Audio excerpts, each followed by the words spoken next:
আজকে পালং শাক আর ছোলার ডাল দিয়ে দারুণ টেস্টি একটা রেসিপি তৈরি করে দেখাবো। এই রেসিপি আপনারা সবজি হিসাবেও খেতে পারেন, রুটির সাথে আবার ভাতের সাথেও ডাল হিসাবে খেতে পারেন। সিম্পল রেসিপি, তবে খুবই টেস্টি হয়। তো আসুন দেখে নেওয়া যাক আজকের রেসিপি। এখানে এক আটির পালং শাকের অর্ধেকটা নিয়েছি, আর ঘরে খুবই অল্প পরিমাণে আমার মেথির শাক ছিল, তো ভাবলাম যে এটাও এই রান্নাতে ব্যবহার করা যাক। তো শাকটাকে আমি ভালো করে ধুয়ে তারপর কেটে নিয়েছি দুটো শাকই। এবার ডালটা সেদ্ধ করে নেব। তো প্রেসার কুকারে সেদ্ধ করে নিচ্ছি। তো 1 কাপ পরিমাণে ছোলার ডাল দিয়ে দিচ্ছি। ডালটাকে ভালো করে ধুয়ে নিয়ে তারপর এর মধ্যে জল দিয়ে দেব। ডালটা ভালো করে ধুয়ে নিয়েছি। এবার এর মধ্যে পরিমাণ মতো জল দিয়ে দিচ্ছি। দিয়ে দিচ্ছি ছোট 1 চামচ লবণ। সামান্য হলুদ দিয়ে ভালো করে মিশিয়ে নিয়ে ঢাকনা লাগিয়ে এটাকে প্রায় 10 থেকে 12টা সিটি দিয়ে নেব। ছোলার ডাল সেদ্ধ হতে সময়টা একটু বেশি লাগে। যদি ডালটা আগে থেকে ভেজানো থাকে তাহলে 5 থেকে 6টা সিটি দিলে ডালটা সেদ্ধ হয়ে যাবে। আর খেয়াল রাখতে হবে ডালটা খুব বেশি সেদ্ধ করব না, একটু গোটা ভাব রেখে সেদ্ধ করে নিতে হবে, মানে 80% মতো সেদ্ধ করে নিতে হবে। তো আমি প্রায় 12টা সিটি দিয়ে গ্যাস অফ করে রেখেছিলাম। এখন ঢাকনা খুলে দেখে নিলাম। ডালটা দেখুন খুব একটা বেশি গলায়নি, একটু গোটা ভাব রেখে সেদ্ধ করে নিয়েছি। অন্যদিকে কড়াই বসিয়ে কড়াইতে প্রায় বড় 2 চামচ সর্ষের তেল দিয়ে দিচ্ছি। তেল গরম হলে দিয়ে দিচ্ছি একটা শুকনো লঙ্কা, ছোট 1/2 চামচ গোটা জিরে। ফোড়নটা একটু ভেজে নিয়ে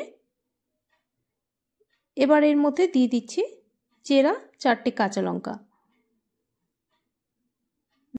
দিয়ে দিচ্ছি কুচি করে নেওয়া বড় 1 চামচ আদা, কুচি করে নেওয়া বড় 1 চামচ রসুন। আদা রসুনটাকে একটু ফ্রাই করে নিচ্ছি। হালকা যখন এগুলো একটু ফ্রাই হয়ে যাবে তারপর এর মধ্যে দিয়ে দিচ্ছি মিডিয়াম সাইজের একটা কুচনো পেঁয়াজ। পেঁয়াজটাকেও প্রায় 3 মিনিট ভেজে নেব। পেঁয়াজটা ভাজতে ভাজতে যখন একটু রঙটা চেঞ্জ হয়ে যাবে তখন এর মধ্যে দিয়ে দেব একটা ছোট সাইজের টমেটো। টমেটোটা যাতে খুব তাড়াতাড়ি গলে যায় তো এই সময় একটু লবণ দিতে পারেন। আমি লবণটা দিচ্ছি না, একবারই পরে দেব। তো টমেটোটা একটু ভাজা ভাজা করে নিয়ে এবার বাকি মশলাটা দিয়ে দিচ্ছি। দিয়ে দিচ্ছি ছোট 1 চামচ জিরের গুঁড়ো, ছোট 1 চামচ ধনের গুঁড়ো, ছোট 1 চামচ লঙ্কার গুঁড়ো, ছোট 1/2 চামচ দিয়ে দিচ্ছি গরম মশলার গুঁড়ো, ছোট 1/2 চামচ হলুদ গুঁড়ো, সামান্য জল দিয়ে দিচ্ছি। জল দিয়ে ভালো করে মশলাগুলো মিশিয়ে নিচ্ছি। মিশিয়ে এবার একটু ভাজা ভাজা করে নিচ্ছি। টমেটো দেখুন অনেকটাই সফট হয়ে গেছে। এবার এর মধ্যে দিয়ে দেব কেটে নেওয়া পালং শাক আর মেথির শাক। মেথির শাকটা ঘরে ছিল তাই এর মধ্যে দিয়ে দিলাম। চাইলে আপনারা মেথির শাক ছাড়াও করে নিতে পারেন শুধু পালং শাক দিয়ে। তবে মেথির শাক দিলে মেথির শাকে যে একটা গন্ধ আছে তাতে কিন্তু দারুণ হয় এই রান্নাটা খেতে। শাক দিয়ে এবার স্বাদ অনুযায়ী লবণ দিয়ে প্রায় 3 মিনিট এইভাবেই ঢাকা দিয়ে রেখেছিলাম। আর গ্যাসের ফ্লেম একদম কমিয়ে রেখেছিলাম। শাক থেকে দেখুন অনেকটাই জল ছেড়েছে। এবার শাকটাকে একটু মশলার সাথে মিশিয়ে নিচ্ছি। মিশিয়ে একটু ভাজা ভাজা করে নিচ্ছি। এইভাবে ভাজা ভাজা করতে করতে দেখুন শাকটাও কিন্তু সেদ্ধ হয়ে গেছে। আর জল যে ছেড়েছিল সেটাও কিন্তু অনেকটা শুকিয়ে গেছে।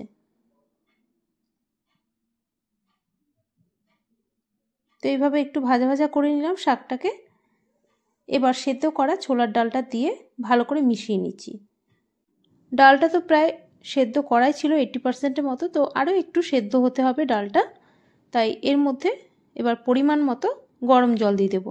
জলটা কিন্তু ভালো মতো ফুটিয়ে নিয়ে তারপর আমি এর মধ্যে অ্যাড করছি। তো আপনারা যদি একটু পাতলা রাখতে চান তাহলে জলটা একটু বেশি করেই দেবেন। তো আমি এখানে প্রায় 1/2 কাপ জল অ্যাড করলাম।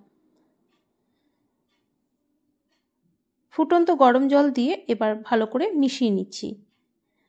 ডাল সেদ্ধ করার সময় লবণ দিয়েছিলাম আর শাকেও লবণ দিয়েছি, তো লবণ কিন্তু আর লাগবে না। তবে যদি আপনাদের মনে হয় লবণ লাগবে তাহলে আপনারা অল্প লবণ অ্যাড করতে পারেন। তো ফুটন্ত গরম জল দিয়ে ভালো করে মিশিয়ে নিয়ে এবার ঢাকা দিয়ে আরও 4 থেকে 5 মিনিট লো টু মিডিয়াম ফ্লেমে রান্না করে নেব। প্রায় 4 মিনিট পর ঢাকনা সরিয়ে এবার একটু নেড়ে চেড়ে নিচ্ছি। তো আমাদের এটা কিন্তু একদম রেডি। সব শেষে এর মধ্যে দিয়ে দেব অল্প একটু ঘি। ঘি দিলে এর টেস্টটা কিন্তু খুব ভালো আসবে। ছোট 1 চামচ ঘি দিয়ে ভালো করে মিশিয়ে নিচ্ছি এখন।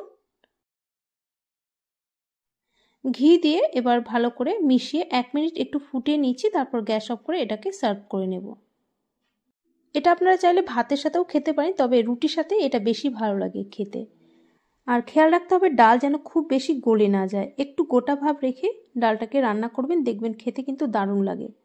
সেদ্ধ হবে আবার গোটাও থাকবে। রেসিপি ভালো লাগলে ট্রাই করে দেখতে পারেন। আশা করি আপনাদেরও এই রেসিপি ভালো লাগবে। আর যদি ভালো লাগে তো প্লিজ লাইক ও শেয়ার করে দেবেন, আর অবশ্যই চ্যানেলটিকে সাবস্ক্রাইব করে রাখবেন নতুন ভিডিওর আপডেট পাওয়ার জন্য। আবারও হাজির হয়ে যাব আপনাদের সামনে অন্য কোনো দিনে অন্য কোনো নতুন রেসিপি।